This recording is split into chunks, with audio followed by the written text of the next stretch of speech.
এইজন আমাৰ কি হয় কি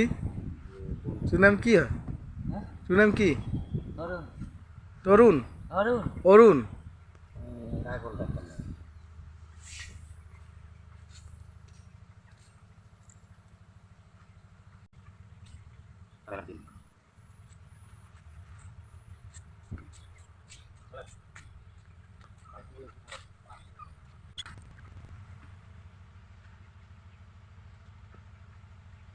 ভীমকলৰ ভিটামিন ব্ৰইলাৰ মুৰ্গী খোৱাম আজি তাকে কেনেকৈ বনাওঁ আপোনালোকক দেখুৱাম প্ৰচেছটো এইদৰে ভীমকলখিনি কাটি বইল কৰি ল'ব লাগে তাই মই দৃশ্যটো দেখুৱাই আছোঁ আপোনালোকক বহলকৈ মেলি বহল কৰি দিয়া পাতল কৰি দিয়া পুৰা পাতল কৰি দিয়া